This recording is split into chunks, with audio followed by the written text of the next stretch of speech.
महाविकास अघाड़ी ने गुरुवार को मुंबई में की बैठक। 1.5 घंटे चली मीटिंग में नतीजों को लेकर रणनीति बनी। संजय राउत, जयंत पाटिल, बाला साहब थोराट और सतेज पाटिल मौजूद रहे।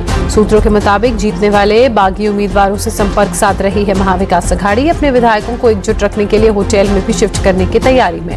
महाराष्ट्र कांग्रेस अध्यक्ष नाना पटोले ने कहा, मतगणना के समय रखी जाएगी कड़ी नजर, कोई गड़बड़ी न हो इसके लिए पूरी तैयारी महाविकास अघाड़ी ने की।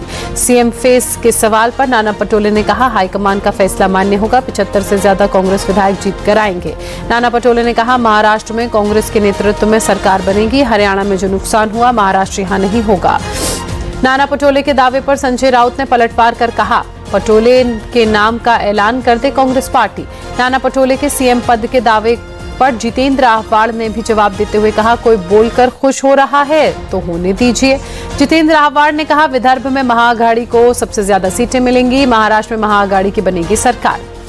एग्जिट पोल पर उद्धव गुट को भी भरोसा नहीं। संजय राउत ने कहा, महाविकास अघाड़ी को कम से कम 160 से 165 सीटें मिलेंगी। एग्जिट पोल पर शिवसेना यूबीटी नेता आनंद दुबे ने कहा, नतीजों में दिखेगा बड़ा उलटफेर, वोट परसेंट बढ़ाना सरकार के खिलाफ। आनंद दुबे ने कहा, एग्जिट पोल के आंकड़े झूठे साबित होंगे, महाविकास अघाड़ी की बनेगी सरकार।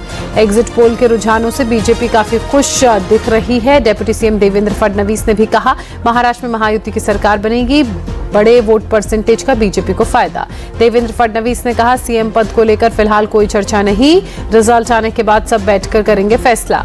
मध्य प्रदेश के सीएम मोहन यादव ने भरोसा जताया, कहा 23 नवंबर को निश्चित रूप से कमल खिलेगा। झारखंड और महाराष्ट्र में हमारी सरकार बनेगी।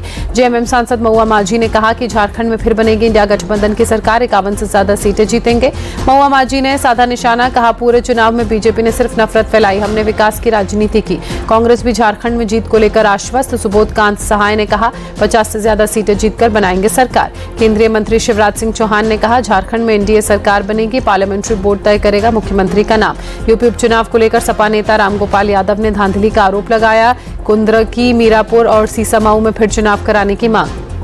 अखिलेश और रामगोपाल यादव के आरोपों का जवाब यूपी के डिप्टी सीएम ब्रजेश पाठक ने दिया। कहा, जीतेंगे तो सब अच्छा, हारे तो सवाल उठना शुरू।